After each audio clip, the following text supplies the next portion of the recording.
Hello everyone, my name is Anjali. Today we will discuss who did Patrick's homework. We was discussed para 1, para 2 and para 3. Now we will discuss para number 4. Come to the para number 4.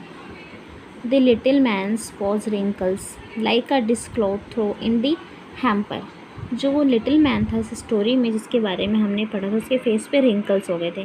Wrinkles जिसे हम कहते हैं झुर्रियाँ या face पे जो लाइनें वगैरह पड़ जाती हैं। डिस्क्लोथ मतलब कि जैसे कि बर्तन धोने के बाद जैसे बर्तन धोते हैं उसके बाद हम जिस कपड़े से बर्तन को पोंछते हैं तो वो जिस तरीके से सिकुड़ जाता है, लाइक उसी की तरह उस छोटे से आदमी का फेस भी हो गया था। Now he kicked his leg and double he fits and he grins and scolds, but purpose his lips. Oh, I'm cursed, but I will do it. वो अपने पैर पटकने लगता है और वो कहता है कि वो पैर पटकता है और गुस्से से चिड़चिड़ा हो जाता है। वो अपने आप में लिप्सिंग यानी कि बड़बड़ाने लगता है कि अब वो जानता है कि अगर उसने काम नहीं किया तो उसे वापस कैट के पास छोड़ दिया जाएगा। तो वो कहता है कि मैं क्या कर सकता हूँ, इसलिए मैं ये काम करूँगा। And through his word, that little elf began to do Patrick's homework. तो जो एल्फ मतलब होता है कि जो छोटा सा आदमी है उसका हम यहाँ पे एल्फ वर्ड इस्तेमाल करेंगे इस चैप्टर में। ठीक है, वो पैट्रिक्स का होमवर्क शुरू करता है। Except there was one glitch. उसके बाद वो कहता है कि इसमें ग्लीच मतलब एक कोई गड़बड़ है। The elf did not always know what to do and he needed help. तो एल्फ कहता है कि मैं तुम्हारा काम करूँगा पर मुझे उसमें तुम्हारे काम की ज़रूरत है, तुम्हारे हेल्प की ज़रूरत है। Help me. ही से वो कहता है मुझे तुम्हारी हेल्प की ज़रूरत है।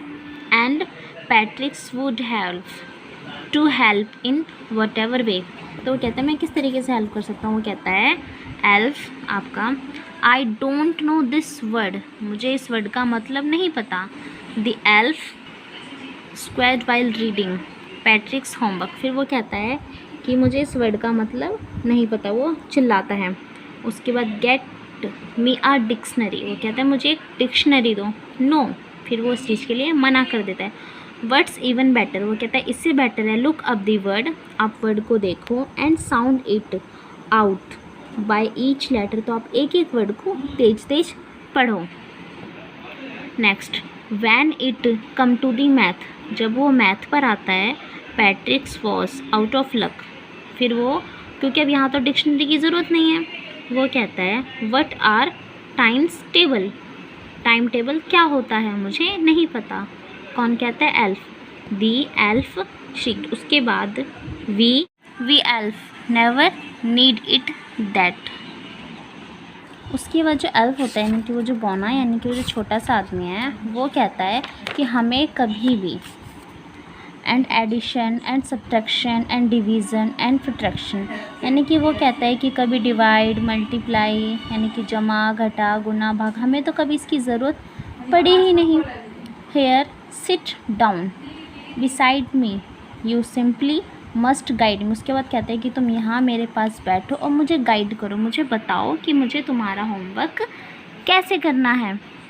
उसके बाद elf know nothing of human history. अब मैथ हो गई, इंग्लिश हो गई ना। उसके बाद आता है ह्यूमन हिस्ट्री। वो कहते हैं कि मुझे ह्यूमन हिस्ट्री के बारे में कुछ भी नहीं पता।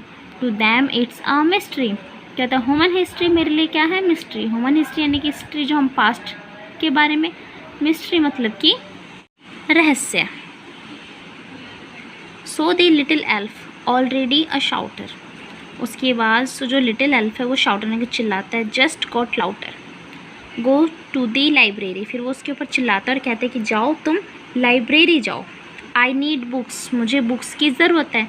मोर एंड मोर बुक्स, ज़्यादा और बहुत ज़्यादा books. And you can help me read them too, और तुम मेरी मदद करो। अब इसका आगे हम नेक्स्ट चैप्टर में करेंगे। उसके बाद हम लोग डिस्कस करेंगे कुछ क्वेश्चंस और वर्ड मीनिंग। फर्स्ट, रिंकल्स यानी कि झुर्रियाँ। हैम्पर यानी कि बाधा। डिस्क्लोथ थाली पोंछने का कपड़ा। ब्लीच यानी कि गड़बड़। स्क्वीक यानी कि चीख, शाउटर यानी कि चिल्लाना। ना होकर question,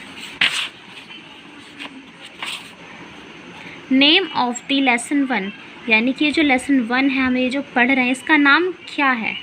next question, name of the poet who डिड्स Patrick homework, जो आपका चैप्टर है पैट्रिक्स होमवर्क, इसका पोएट कौन है।